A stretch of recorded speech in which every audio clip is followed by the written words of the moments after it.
Hello বন্ধুরা, welcome to my mini blog. তো আজকে তোমাদের সাথে আরেকটা নতুন ভিডিও শেয়ার করছি। তো আজকে দেখো খিচুড়ি রান্না করেছি। আর খিচুড়িটা দেখো স্পেশালভাবে করেছি, চিকেন খিচুড়ি। তো এর মধ্যে মাংস দিয়ে করবো। এই দেখো আলু ভেজে নিচ্ছি।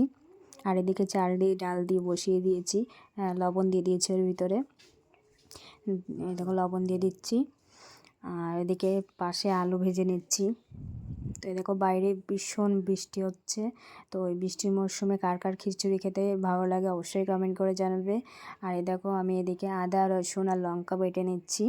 তো মাংসটা যেহেতু কষাবো ওর জন্য আদা রসুন লঙ্কা বেটে নিচ্ছি। বেটে নেওয়ার পরে মাংসটা ছোট ছোট পিস করে কাটা আছে। মাংসটা আর কি নুন হলুদ দিয়ে মাখানো আছে। এদিকে আলু ভাজা হয়ে গেছে, আলু ভাজাটা তুলে নিচ্ছি। তো দেখো এই যে বাটা মশলার মধ্যে হলুদ গুঁড়ো, একটু জিরে গুঁড়ো, একটু ধনে গুঁড়ো আর একটু কাশ্মীরি লঙ্কা গুঁড়ো দিচ্ছি যাতে একটু একটু কালার আসে। ওর জন্যে ওর মধ্যে একসাথে মিক্স করে নিচ্ছি। তো তোমরা কারা কারা খিচুড়ি খেতে ভালোবাসো অবশ্যই কমেন্ট করে জানাবে। আর এরকমভাবে কারা কারা ভালোবাসো অবশ্যই কমেন্ট করে জানাবে। তো ফোড়নে দেখো আমি লঙ্কা, তেজপাতা আর হচ্ছে জিরে ফোড়ন দিয়ে দিয়েছি। দিয়ে পেঁয়াজ কুচিগুলো দিয়ে দিচ্ছি। পেঁয়াজগুলো দিয়ে নাড়াচাড়া করবো। এবার দেখো এবার ভাতের হাঁড়িতে হলুদটা দিয়ে দিচ্ছি। তো এই দেখো টমেটো কুচিগুলো দিয়ে দিলাম। তো এদিকে ভাতটা আমার ভালোভাবে ফুটতে থাকছে আর এদিকে আমি মাংসটা কষিয়ে নেব। তো এদিকে দেখো মশলাটা দিয়ে দিচ্ছি। মশলাটা দিয়ে ভালো করে কষিয়ে নেব। কষিয়ে নেওয়ার পরে দেখো জল বাটি ধুয়ে জল দিয়ে দিচ্ছি। মশলার বাটিটা ধুয়ে জল দিয়ে দিলাম। এবার এটা ভালো করে কষিয়ে নেব। আর এদিকে দেখো ভাতটা হতে থাকছে। তো এদিকে আমি মশলাটা কষিয়ে নিচ্ছি। তো এই দেখো ছোটো ছোটো পিস করে সল্ট মাংস এগুলো, তো চিকেনগুলো দিয়ে দিচ্ছি। দিয়ে ভালো করে কষিয়ে নিচ্ছি। তো ভালো করে কষিয়ে নিচ্ছি। তো দেখো এবার আলু দিয়ে দিচ্ছি আমি এর ভিতরে। আলু দিয়ে এবার ভালো করে কষিয়ে নেব।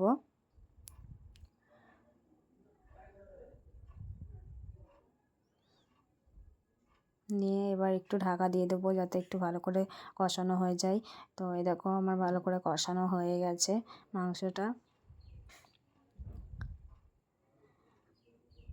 তো আবার একটু ঢাকা দিয়ে দিলাম।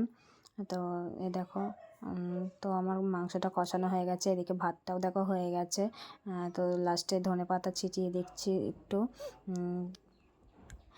এই দেখো মাংসর এবার কষানো মাংসটা খিচুড়ির মধ্যে মিক্স করে দেবো। এটা মিশিয়ে দেবো ভালো করে। তোমরা এরকম করে খিচুড়ি কারা কারা করে খেয়েছো অবশ্যই কমেন্ট করে জানাবে। আর যারা যারা খাওনি অবশ্যই একদিন করে খেও, দেখবে ভালো লাগবে। আশা করি ভালো লাগবে। তো লাস্টে দেখো 1 চামচ ঘি ছিটিয়ে দিচ্ছি। আর একটু গরম মশলা দিয়ে দেবো, যেহেতু মাংস দিয়েছি একটু গরম মশলার সেন্টটা পেলে সুন্দর লাগবে। তো গরম মশলাটা দিয়ে একটু মিক্স করে নিচ্ছি। তো আজকের মতো ভিডিওটা এই অবধিই। তো তোমাদের সাথে দেখা হবে পরের ভিডিওতে। Tata, bye bye. আজকের মতো এই অবধি।